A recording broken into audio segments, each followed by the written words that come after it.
Bonjour tout le monde. Bienvenue à la séance ordinaire du Conseil d'arrondissement du 22 mai 2018. Je vais vous présenter les personnes qui travaillent avec nous. André Martin, directeur de l'arrondissement. Annie-Jean Greffière et Marie-Christine Tremblay, urbaniste. Bienvenue. Point numéro 1, adoption de l'ordre du jour. Proposeur, secondeur, s'il vous plaît. Marc Peterson, secondé par Marc Bouchard. Deux, procès verbal, adoption de séance ordinaire du 17 avril 2018. Il n'y avait pas de changement. Qui propose? Marc Peterson propose, secondé par Michel Potvin. Tout le monde est d'accord. Point numéro 3, adoption du procès verbal du CCU, réunion du 15 mai 2018.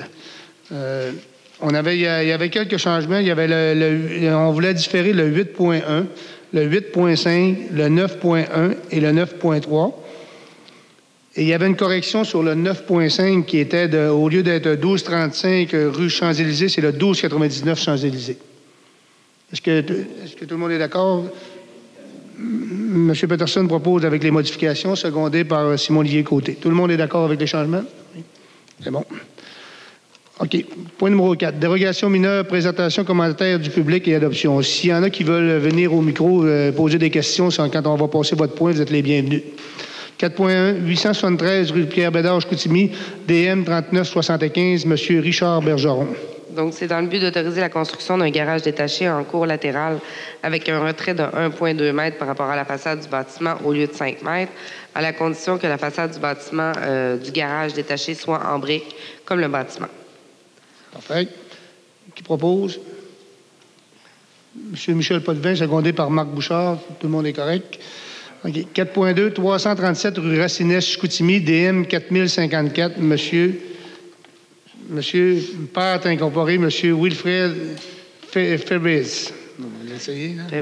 Donc, c'est l'installation d'une enseigne sur vitrage couvrant 100 de la superficie du panneau de verre au lieu de 20 l'installation d'enseigne d'une superficie de 10,69 m au lieu de 6,54 ainsi que l'installation d'une enseigne excédant le dessous des fenêtres du 3e étage.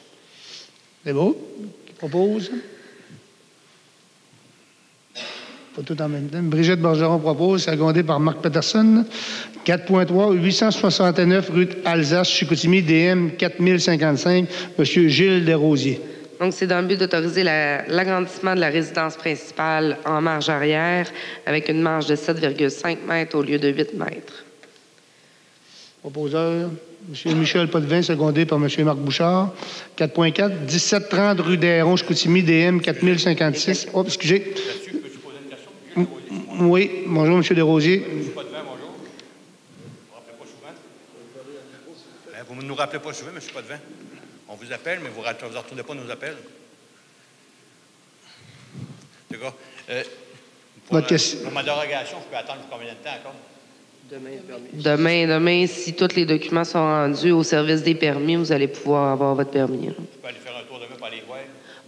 Peut-être appeler avant, là, d'un coup qu'il manquerait un document ou que le permis ne serait pas prêt. Là. Okay. Mais au niveau de la dérogation mineure, ça va être terminé.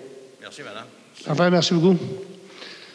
OK, on était au 4.4, 1730 rue des Hérons, Chicoutimi, DM 4056, Mme Lina Lévesque. Donc, c'est dans le but rue des Hérons, d'autoriser l'agrandissement du bâtiment principal à 2,3 m de la limite latérale de propriété au lieu de 4 m. Parfait. Proposeur, Marc Bouchard, secondé par Brigitte Bergeron. 4.5,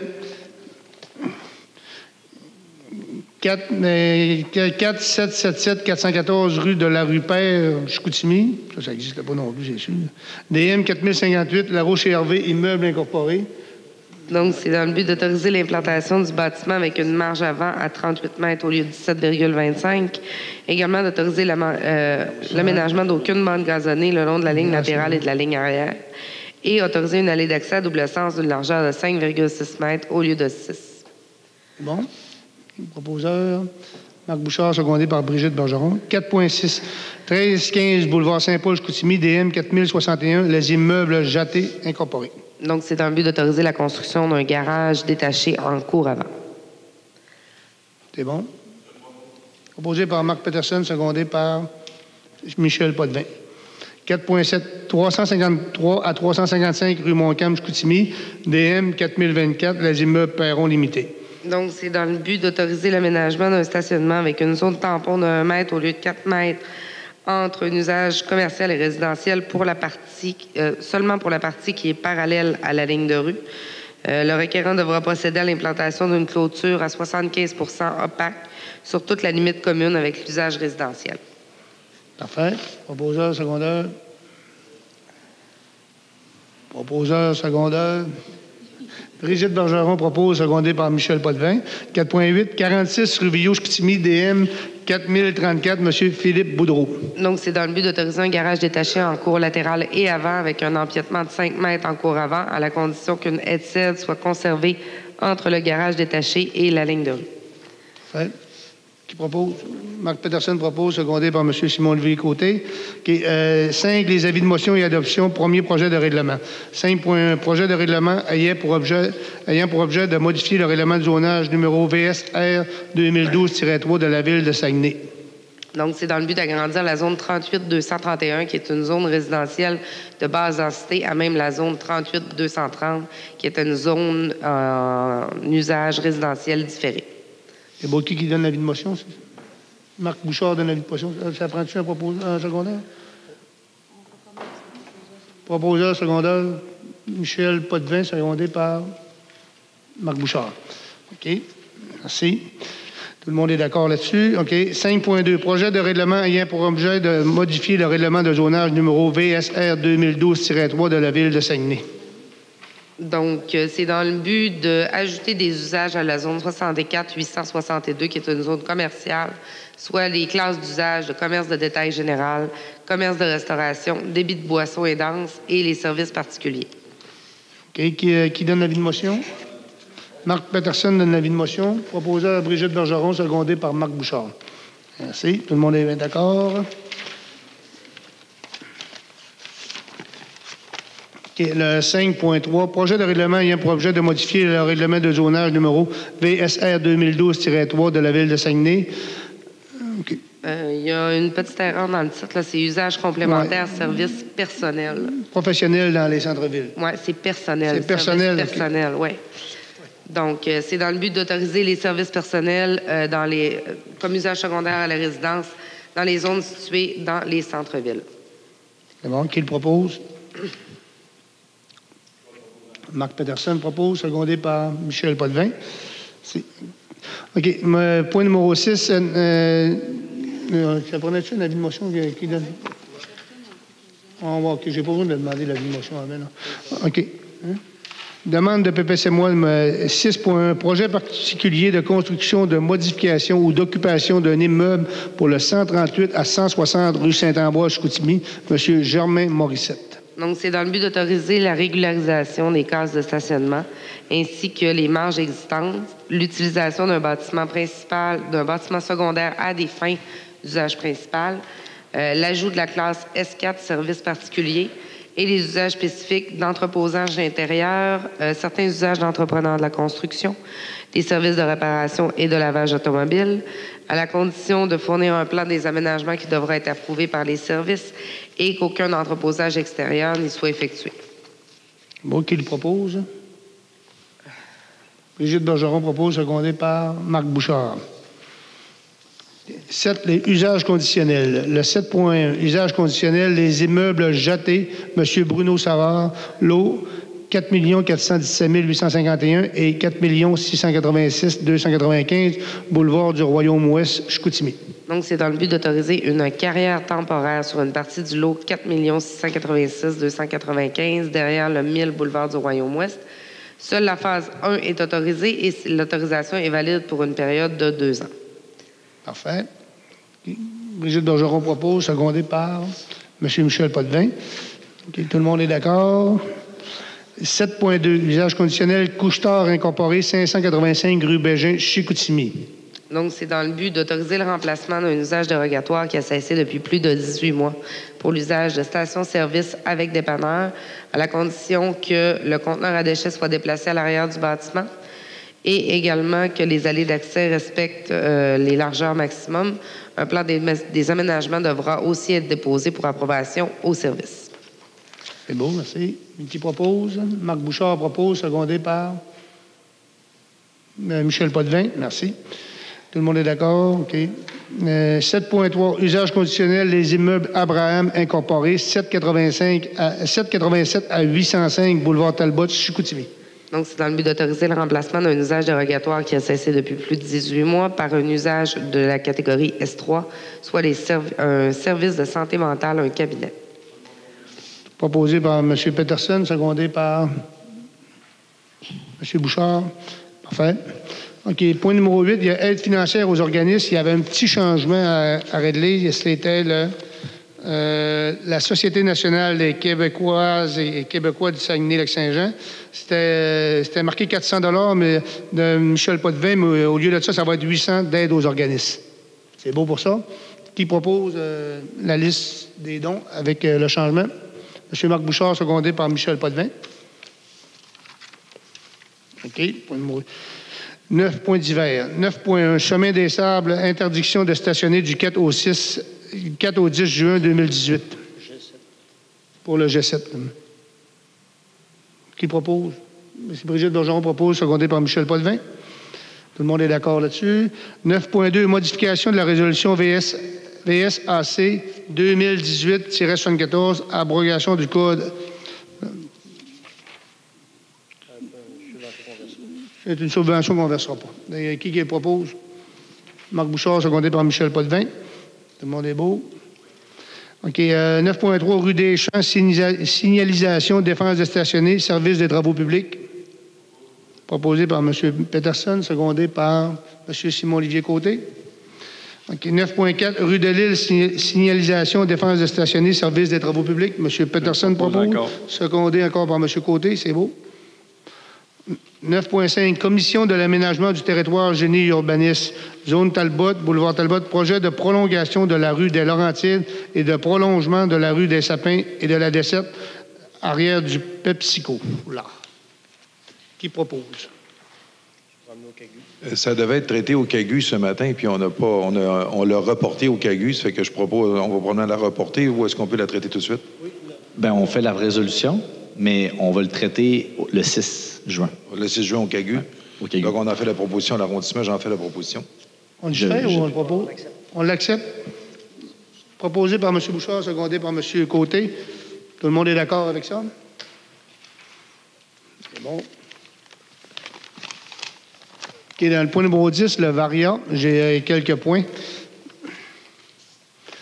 OK, abrogation de la résolution VSAC 2017-368, rue des Champs, parce qu'on l'a changé, c'est celle qu'on a faite tantôt, là. Signalisation, défense de stationner. Et qui propose de l'abroger? M. Peterson. Oui, c'est fait pour l'autre. OK, proposé par M. Peterson, secondé par M. Côté. OK, numéro 2, autorisation de food truck, parc du bassin de la Terrière, tournoi de balles féminin de la baie. Qui le propose? M. Potvin, secondé par M. Bouchard. Tout le monde est d'accord? OK, 3, édifice de l'hôtel de ville, stationnement réservé aux véhicules de livraison de la ville de Saguenay, service des travaux publics. 38h30, c'est des heures qu'on convient, qui vont être sur le sommet. Entre 8h30 et 9h30 le matin, et 15h30 et 16h30. OK. Entre 8h30 et 9h30 le matin, ça va être réservé pour les camions de livraison de la ville de Saguenay et 15h30 à 16h30. 3 stationnements, parfait. Qui propose? Marc Bouchard, secondé par Brigitte Bergeron. OK. Point numéro 4. Service de la culture, des sports et de la vie communautaire. Transfert de fonds, projet de pilote du coffre à jouets. Coffre à jouets, Parc Saint-Paul. Transfert de fonds de 1 000 $ du FI, Michel Tremblay. C'est moi. Alex, c'est moi qui le donne. Pour ça que personne ne voulait l'avoir. OK. Qui propose? Michel Potvin, secondé par Brigitte Bergeron. OK. OK. Oui, c'est ça.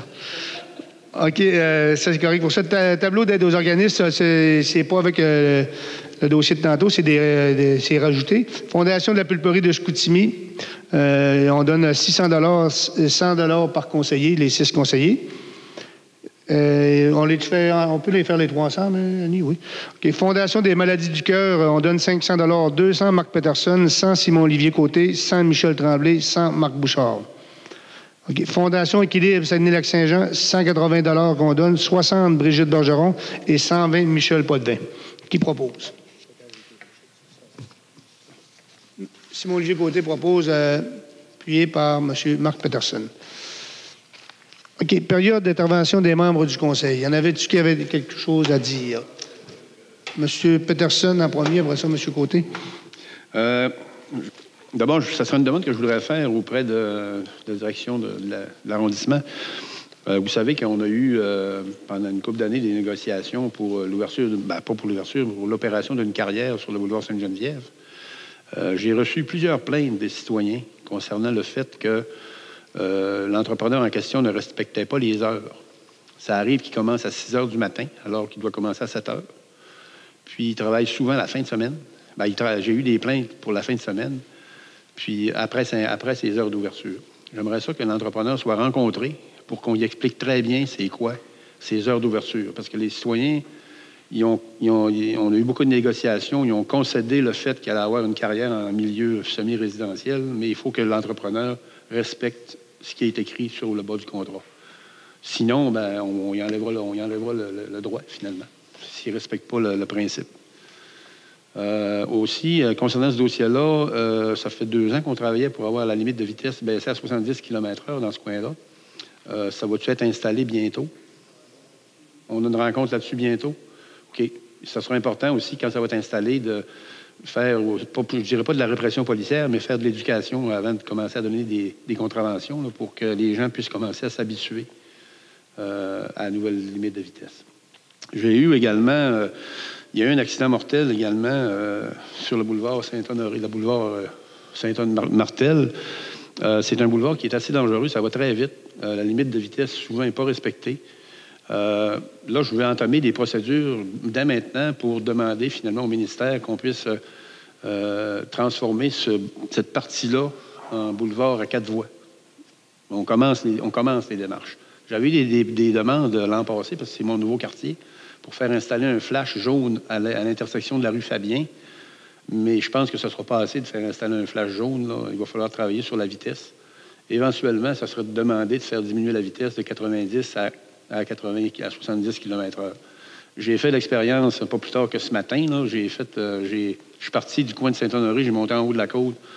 Ça a pris 1 minute 40. Puis à 70 km/h, ça a pris 2 minutes juste. Ça fait que c'est 20 secondes de plus que ça a coûté. Puis ça va peut-être sauver des vies.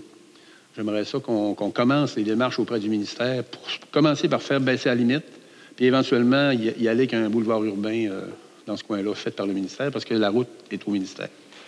Vous savez que le 29, on rencontre l'NTQ. Le point va être à l'ordre du jour. Ça va être parfait. Puis entre-temps, j'aimerais ça que nos policiers aillent faire un peu de surveillance radar dans ce coin-là. Ça va très vite, c'est dangereux, puis on a eu la preuve encore là, la semaine passée. Merci. Monsieur Simon-Olivier Côté. Oui, je voudrais profiter de l'occasion pour inviter les citoyens de l'arrondissement à venir demain soir, ici même, à 17h, à une assemblée publique sur la refonte. En fait, on refait le parc Jean-Béliveau et il y a une consultation publique qui commence, en fait, une assemblée publique pour, dans le fond, recevoir un peu les citoyens puis leurs commentaires et leurs suggestions sur le parc. Donc, ça fait partie d'un processus d'urbanisme participatif. Et donc, c'est demain de 17h à 18h30. Merci. Merci, M. Côté. Tu d'autres intervenants? Non, tout est beau. M. Bouchard? M. Martin, juste la route 170 dans le secteur Laterrière, depuis que l'autoroute est construite, je crois que quand on a fait l'acceptation des nouvelles zones camions interdits, avait été incluse comme zone avec circulation de camions interdits. J'ai des citoyens qui me demandent les affiches vont être installées quand? J'ai vérifié la semaine passée, ça n'a pas été modifié. Vous allez voir qu'au Conseil de ville du 4 de juin, il y a un avis de motion qui va se déposer pour modifier le règlement. Ça n'a pas été fait. Puis, en juillet, le nouveau règlement va être adopté. Alors, je croyais qu'on avait accepté toute une liste de nouveaux tracés qui étaient dedans. Ils n'étaient pas dedans? J'ai vérifié avec la direction générale la semaine passée, ça n'a pas été accepté. Merci. Merci. Tout est beau? OK. Prochaine séance du Conseil aura lieu le 19 juin 2018 à 16 h dans la même salle. OK. Puis, période des questions du public. Est-ce qu'il y avait des questions? Bonjour, M. Beaulieu. Vous parlez de la calvite de Saint-Joseph chez moi. L'année passée, ils ont fait de l'asphalte. Ils m'ont demandé d'enlever 25 pieds de calvite qui étaient couverts de terre. Ça fait que j'ai du correct. Et là, ça restait avec une 4 à 5 pieds de haut. La terre de boule, ils n'ont rien mis pour obtenir la terre. Je pense qu'un travail qui n'a pas été fini. Bien, on peut le vérifier, M. Potvin. Michel, quand ils creusent des fossés, c'est sûr que la première année, ça peut arriver qu'il y ait un petit peu d'éboulis, mais on ne peut pas tout enrocher tous les fossés de tous les rangs. Là. Déjà qu'ils creusent le fossé, qu'ils sont aperçus qu'il y avait des fossés, c'est déjà pas si pire. Là. Non, c'est parce qu'avant, il n'y avait pas de trouble. C'était couvert avec... Ah oui, il n'y avait pas de fossé. Là, il y en a. Mais là, il reste que la terre de boule. Mais M. Beaulieu, je vais aller voir. Vous demeurez très près de chez nous. Là, correct. Je vais aller voir moi-même. OK. M. Beaulieu, notre directeur, vient de nous dire que demain, ils vont passer puis ils vont aller voir avec M. Potvin. On fait une tournée des rangs la semaine prochaine. Non, demain, c'est-à-dire, puis qu'on va passer par chez vous. Vous allez avoir un très bon service. Très bien. J'ai devant téléphoner aux travaux publics pour la lumière en 3166 qui était brûlée. Ils sont venus arranger la lumière à 3166. Je leur ai dit, il y en a deux autres, trois poteaux plus hauts, il y en a une autre qui est brûlée. Ils n'ont pas arrangé rien. Ça fait, je ne sais pas comment ça se fait qu'ils en envoient une puis ils ne voient pas l'autre. Parce qu'ils ont été le jour. Parce qu'ils ont été le jour. On va le faire vérifier. Est-ce qu'à la ville de Saguenay, il y a encore une voiture qui fait le transport des dons d'organes? C'est la police. Bon, oui, c'est les policiers, c'est vrai que... Oui. Est-ce qu'il y a une voiture de courtoisie? J'ai pas compris. Il y a une camionnette là, qui est balisée dons d'organes. Moi, il y a une voiture juste pour ça, oui. On vous dit, c'est que tout simplement, moi, ça fait plusieurs dons de sang que je donne. Ils me téléphonent pour donner du sang. Mais je lui dis, oui, envoyez-moi le transport, puis voyez donner du sang. Ils ont le transport. Non, ça, c'est pas un don d'organe, c'est un don de sang. C'est pas pareil. Là. Ça, on n'a pas de minibus pour le sang. Là. On a juste on a une voiture pour le don d'organes. Il reste qu'un don de sang, c'est un don de vie. C'est une obligation provinciale, en plus, de l'avoir. Là. Pas une obligation. Organisation provinciale? Protocole. Non, il n'y a rien à faire, monsieur. Encore pensé à sortir des fois. Ben, c'est parce que... Non, OK. C'est juste parce que le sang, là, je ne sais pas si tout le monde appelle pour aller donner du sang. Ça va commencer à faire de l'ouvrage. Oui. Ben, peut-être pas pour vous, là, mais... OK, merci beaucoup, M. Beaulieu. Est-ce qu'il y avait d'autres intervenants?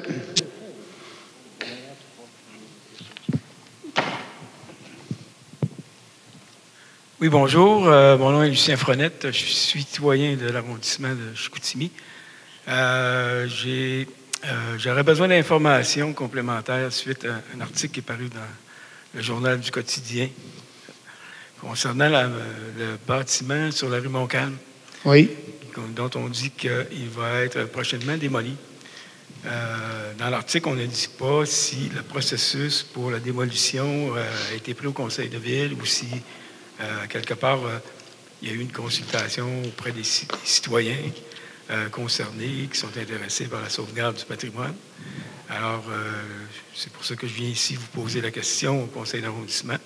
Est-ce que, à quelque part, c'est une décision qui a été seulement prise par le CCU? Et je sais que le CCU aussi est le conseil local du patrimoine. Est-ce que cette décision-là a été entérinée par le conseil de ville ou le comité exécutif? Par le conseil de ville, mais M. Peterson est dans le CCU, il va vous répondre. Ouais. Bonjour, monsieur, ça va bien? Oui. Vous savez que cette maison-là, c'est une maison qui a 135 ans, là, est citée patrimoniale, mais elle n'est pas citée. Patrimoine ville. Même pas? Potentiel. Un potentiel. Le problème, c'est que c'est la succession, des gens qui ont la succession, là, c'est des personnes assez âgées, en fait, qui ont hérité de la maison. Puis, ils ont fait des démarches pour la vendre, ça n'a jamais fonctionné. Puis, c'est un 5 logements. Puis, normalement, ça aurait coûté pas mal cher pour faire de la rénovation. Donc, ils nous ont fait la demande. C'est à contre-cœur, par exemple, qu'on a fait ça. Là. Il ne faut pas se le cacher. Mais on en est venu aux arguments des gens qui ont eu de la succession, demandant de retirer de donner un permis de démolition pour la démolir. C'est à contre-cœur qu'on l'a fait, là, mais le problème, des fois, c'est que ces maisons-là, ça coûte très, très, surtout qu'à 135 ans, ça peut coûter 100, 150 000, leur remettre peut-être plus. Ces gens-là, c'est des gens qui sont rendus à Montréal, ils sont déconnectés du milieu régional depuis des années. Puis la solution qu'on a trouvée, finalement, c'était ça. S'il y a des gens qui veulent l'acheter, la maison, libre à eux autres, mais c'est très dur à vendre des maisons comme ça, surtout que ça a besoin. Tu vas la payer très cher à cause qu'elle est au centre-ville. Puis en plus, cette maison-là a 5 logements, puis elle demande beaucoup, beaucoup, beaucoup de rénovation. Parce que, puis là, les gens de Montréal, ils ont dit on ne fait aucune rénovation dessus, ils la laissent à l'abandon. Fait que tant qu'elle la laisse à l'abandon, il y a une offre d'achat qui a été faite de l'autre côté pour en faire un stationnement. Fait qu'on a procédé. Mais c'est à contre-cœur qu'on l'a fait. Mais ma question aussi, mais je ne sais pas si vous avez répondu, c'est concernant est-ce que ce bâtiment-là, comme on dit patrimonial, a été cité par la municipalité auparavant? Non, il n'a pas été cité. Simon pourrait continuer là-dessus. Juste vous dire, en fait, comme dit M. Peterson, c'est vraiment à contre-cœur qu'on a tous accepté, mais on ne voulait pas. C'est un processus qui a été assez long. Ça fait presque 1 an et demi que les premières demandes. Ça a passé au niveau du CCU, donc ça a été publiquement, là, ça a passé dans nos papiers à quelques reprises. C'est peut-être 2 fois. On a été refusé au début. Ça a passé 2 fois dans les séances publiques. En effet, il n'y avait aucune mention là, qu'elle était patrimoniale ou pas, même pas au niveau municipal, même pas au niveau provincial. Puis c'est sûr que ça n'a pas joué ça n'a pas joué en faveur dans le dossier pour la conserver, parce que comme il y avait pas, on ne pouvait pas se rattacher sur rien. Puis comme dit M. Peterson, il y avait eu des évaluations, là, près de 300 000 $, à mettre dans le bâtiment pour la remonter. Là. Alors, comme ça faisait plus de 2-3 ans qu'elle était à vendre, les gens, eux autres, ils nous ont écrit une lettre, les nouveaux propriétaires, là, pas les nouveaux propriétaires, mais la succession. Puis ils nous ont demandé, ils nous ont dit, écoutez, nous autres, on la laisse aller à l'abandon. Vous êtes en train de me dire qu'il y avait quand même peut-être une possibilité de citer ce bâtiment-là qui est quand même de 135 ans, comme vous avez dit, pour y donner une désignation patrimoniale? En fait, un processus comme ça peut être assez long. Puis dans l'état des études du bâtiment, je ne sais pas comment que ça aurait fait. Là, c'est un processus que je connais un petit peu moins, là, mais ici au municipal, on peut dire elle a un intérêt, mais c'est le niveau provincial qui fait en sorte que ça donne des droits des subventions. En fait, oui, des droits des subventions, mais surtout un statut qu'on ne peut pas la démolir ou qu'on ne peut pas rien faire avec. Là. Alors, à ce point-là, on était comme pris dans un cul-de-sac, si on veut, dans toute la situation. Ça aurait été bien qu'elle aurait pu être citée avant. Puis justement, juste pour vous rassurer, on est en train de faire un gros travail à l'urbanisme pour revoir l'ensemble des propriétés qui sont citées au niveau de la ville. Et éventuellement, en tout cas, là, avec la révision du schéma, là, c'est... Pardon? Oui, c'est ça, à valeur patrimoniale. Donc, normalement, au courant de l'automne, on va être capable d'avoir cette liste à jour-là, parce qu'à ce temps, je pense qu'il y en a une 90 maisons à peu près. 90 maisons qui sont sur une liste, puis on veut l'augmenter. Donc, ce genre de maisons-là qui nous ont passé entre les doigts, comme on pourrait dire, on ne veut plus que ça arrive. Donc, on a mandaté le service pour travailler, puis sortir tout ce qui est justement au niveau, avec un intérêt fort au niveau patrimonial pour être capable de l'élever. Puis s'il faut, on va même recommander au niveau du ministère à certaines de les faire reconnaître. Mais dans ce cas-ci, si on ne veut pas répéter cet élément-là avec d'autres bâtiments, comme tu dis, est-ce que vous entendez de faire ça assez rapidement? Justement. Parce que souvent, ce qu'on nous dit par rapport à ça, c'est que le citoyen et la population n'est pas consulté sur ces processus-là. Déjà que dans ce dossier-là, on sent qu'il y a eu beaucoup de gens qui ont réagi. Suite en se disant comment ça se fait qu'on n'a pas été informé de ce qui se passait. Alors, écoutez, juste vous dire, ça a passé 2 fois dans la séance publique. OK? C'est sûr que ce n'est pas tout le monde qui s'intéresse à nos papiers qu'on a ici, là, mais malheureusement. Le Conseil du patrimoine, le Conseil local du patrimoine à Ville-Saguenay, est-ce qu'il y a à l'intérieur de ce conseil-là des représentants, justement, des citoyens, etc.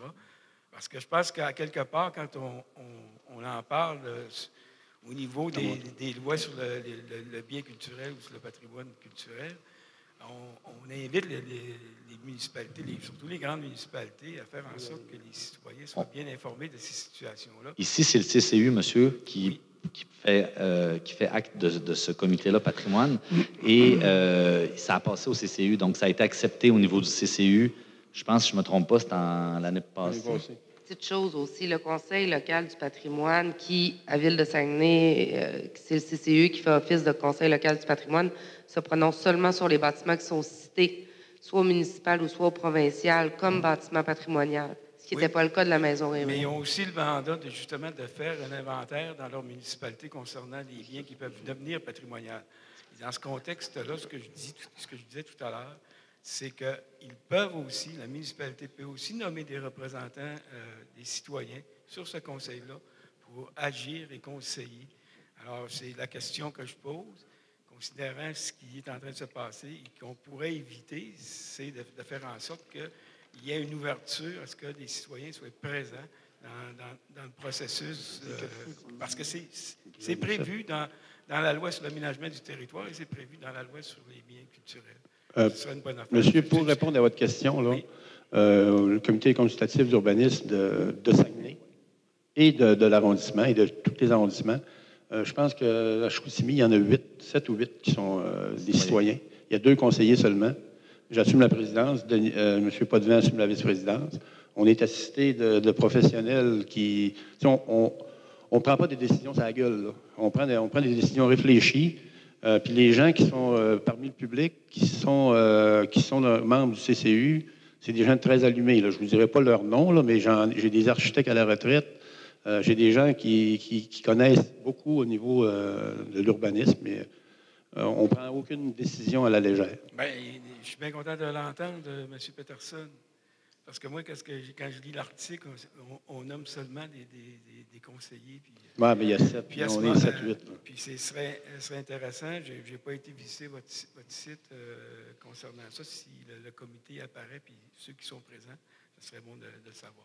Monsieur Frenette, puis juste pour terminer, justement, on a fréquemment pas fréquemment, mais souvent des demandes par rapport à des démolitions de maisons, puis on fait très attention, puis aussitôt que c'est cité ou quelque chose comme ça, on s'assure que ça passe pas parce qu'on veut respecter ça. Puis je vous répète, nous sommes en train de refaire l'inventaire. Il avait été fait, ça fait quand même plusieurs années. On le refait, on le retravaille, comme on vient de retravailler le PIA pour les maisons patrimoniales dans le coin de la Terrière. On travaille fort là-dessus, puis malheureusement, il y en a qui nous en passent en dessous des doigts, puis on va essayer que ça ne se produise plus. OK. Merci beaucoup. J'avais M. Potvin qui avait un commentaire aussi. Ouais. Pour vous rassurer, M. Frenette, la maison Bossé, là, à côté du manoir Champlain, on a eu la demande semblable, puis on a refusé la démolition. Fait qu'on a tout bien sauvé une. Bien, je vous dis bravo. Merci beaucoup, M. Frenette. Est-ce qu'il y avait d'autres interventions? Bonjour. Je me nomme Louis Tremblay, je demeure 54, boulevard Saguenay, Chicoutimi. Bonjour, M. le Président. Bonjour. Nous revenons au sujet de la circulation de poids lourds en face de chez moi. Que je vous demanderais, vu qu'il circule beaucoup de poids lourds, puis 50 km à l'heure minimum, c'est pas maximum. Là. Moi, je demanderais que la vitesse maximum soit de 40 km à l'heure. Tu veux voir Saguenay? Oui. Saguenay-Est, ici, pas loin. Vous n'êtes pas loin du métro Rivière-du-Moulin? Oui, avant le métro. Et entre le parc de la Fée-des-Bois, puis les... Moi, je sais, mais je pense qu'on n'a pas le pouvoir de changer, de baisser ça. J'attends le résultat de la loi 122 que je n'ai pas encore, mais pour l'instant... Là, c'est 50 présentement. Là. C'est minimum. C'est 50 minimum. Mais on avait réussi à changer dans le quartier dans le quartier Place Royale, on avait réussi à le baisser à 40 parce que c'était un quartier juste pour à l'essai, là. Puis c'est compliqué de baisser la vitesse. Puis on a de la misère dans un quartier résidentiel. C'était un projet pilote, puis on l'a plus le pouvoir. Puis c'était un projet pilote, puis là, je pense qu'on n'a même plus le droit de le faire.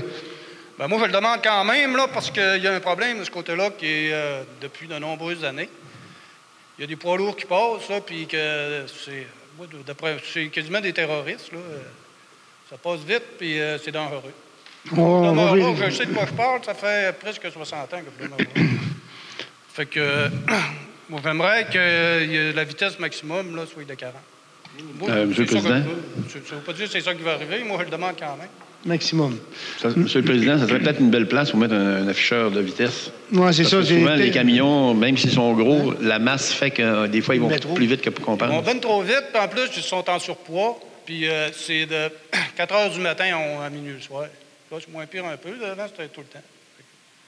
Non, on va le vérifier ce qu'on peut faire.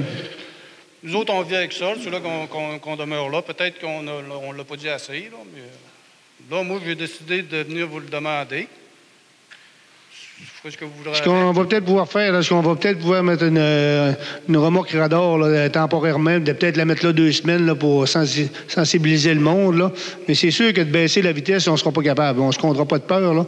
C'est sûr que sur un boulevard, quand même qu'on essayera, là, moi, sur le chemin de la réserve, j'étais à 70, ça m'a pris 3 ans pour la baisser à 50. Là. Puis à 50, c'est vraiment le minimum. Là. Plus bas que 50, il n'y en a pas de places qui sont en bas de 50. Oui, mais on peut demander de vivre en sécurité, par exemple. Moi, j'avais le droit. Puis, oui, puis moi, ça fait 6 ans que j'appelle la STS régulièrement pour à tous les fois que je change de chauffeur, ils vont trop vite. Tu sais, il y a quelque chose qui ne marche pas là, pour la vitesse des poids lourds. La vitesse des poids lourds, c'est correct. Ce qu'on va demander, c'est peut-être mettre plus de policiers, puis, malgré qu'ils sont là souvent, parce que pas loin du club de Yash, il y en a souvent qui se font arrêter là, mais on va demander plus de surveillance policière, peut-être mettre la remorque avec l'afficheur numérique dessus, là, mais comme je vous dis, moi, je suis pas là pour vous compter des menteries, là, et de passer de 50 à 40, on sera pas capable, là. On se dit les vraies affaires, là, sauf qu'on va essayer peut-être d'autres choses, là. Mais je suis pas contre vous, là, je suis entièrement d'accord avec vous que la vitesse... je peux juste vous dire que 80 de nos plaintes, là, tous les conseillers ici, c'est la vitesse dans les quartiers, c'est partout. Encore aujourd'hui, on a fait une tournée là, avec notre directeur, puis 8 citoyens sur 10 qu'on voit, ça passe trop vite dans les rues. C'est le problème partout. C'est un problème de citoyens aussi. Là. C'est les citoyens qui vont trop vite. Là. Mais on est d'accord avec vous. Là. Un instant, là, moi, je ne parle pas des citoyens, je parle des professionnels, chauffeurs d'autobus, des chauffeurs de camions, des livreurs. Les autres, là, ils ont beau passer à 100, ça ne vibrera pas dans la maison chez nous. Oui, ça, je suis d'accord, mais... Tu sais, on en voit de toutes les sortes. Là. C'est facile de noyer le poisson là-dedans. Là. Mais moi, soyez bien précis que c'est les camions de livraison, les poids lourds. Puis moi, je suis sûr qu'ils sont en surcharge. En plus. Parce que normalement, ça doit être juste... il y a l'autobus de ville, oui, qui passe là, mais le reste, c'est juste du monde qui sont locaux, qui vont chez Métro, parce que les vannes n'ont pas le droit de passer là. Il faut qu'ils passent par l'université. Oui, ils n'ont pas le droit, mais ils passent pareil. Puis les autobus de ville, là, c'est 2 à demi-heure. Là. Ça a l'air rien, là. Ouais. À part des autobus scolaires. Non. Et ça, on est dans la STS. C'est une situation là, qui est intolérable pour nous autres qui vivent là. La STS, là, justement, on est capable de savoir à quelle vitesse il passe. Puis moi, je suis dans le comité de la STS avec M. Peterson. On a justement une réunion jeudi, puis on va lui souligner la plainte. Là. Quand les policiers sont là, il n'y a pas de problème. Ils vont à 50. Quand les autobus, là, il y en a des bons chauffeurs d'autobus, ils vont à 50. Il n'y en a pas de problème. Mais ceux-là qui passent à 4 heures le matin, je ne sais pas où ils vont, là, mais ils vont pas mal plus qu'à 50. Ben, je suis d'accord avec vous. C'est sur le bord de l'eau, c'est des grands sports. Je ne sais pas s'ils se voient, là, mais nous autres, on les entend, en tout cas. Puis, en tout cas, moi, c'était mon problème. Non, je suis en... Vous pourrez parler encore une demi-heure, 3/4 d'heure, là, j'en ai plein. Je suis d'accord avec vous, la vitesse, c'est un de nos plus gros problèmes. Mais M. Bouchard veut peut-être parler. M. Martin, j'aimerais qu'on vérifie également, il me semble, quand on a vérifié les zones où les camions n'étaient pas permis, que le boulevard Saguenay, il y avait une problématique, c'était identifié juste à partir de la rue de l'école ou quelque chose comme ça. Là. On l'a fait changer, ça. Mais est-ce que l'affichage a été mis en conséquence? Il faudrait vérifier avec ces travaux publics, ça, qui mettent l'affichage. Dans la vie de motion, on le vérifie en même temps. On vérifie en même temps si les affiches ont été mises en conséquence. Excusez, moi, j'ai des amis qui conduisent des gros camions vannes, là, puis je les ai demandé s'ils savaient que c'était ils appellent ça nos trucks. Ils disent, ah non, on ne sait pas. Puis ils passent pareil, ils sont même pas au courant. En tout cas, c'est des mauvaises habitudes qu'ils ont. Ils pensent que c'est 50 minimum, puis c'est 50 maximum. Oui, je suis. Bon. Alors, je vous remercie de m'avoir écouté, puis je vais revenir vous voir. Merci beaucoup, monsieur. Merci, M. Bouchard. On va vérifier ça. Merci beaucoup. Est-ce qu'il y avait d'autres interventions du public? Bonjour. Je vais prendre juste un petit 5 minutes de votre temps. Je voulais juste me présenter. Je suis la candidate libérale pour la prochaine élection partielle dans Chicoutimi-Le Fjord. Puis je tenais à venir vous dire que, si je suis élue en tant que représentante du gouvernement fédéral, il fera plaisir d'écouter vos besoins et de collaborer avec le conseil d'arrondissement pour votre rayonnement dans votre collectivité pour les citoyens. Alors, je suis ouverte aussi également si vous avez des rencontres ou des questions durant ma campagne. Puis si des fois vous voulez également aussi contribuer à ma campagne à part du bénévolat ou quoi que ce soit, ça va me faire plaisir de travailler avec vous. C'est bon, parfait. Merci beaucoup, Mme Boivin. Est-ce qu'il y avait d'autres interventions? Non? Fait que, merci beaucoup. Qui propose la levée de l'Assemblée? M. Marc Bouchard, secondé par Mme Brigitte Bergeron. Merci beaucoup, tout le monde.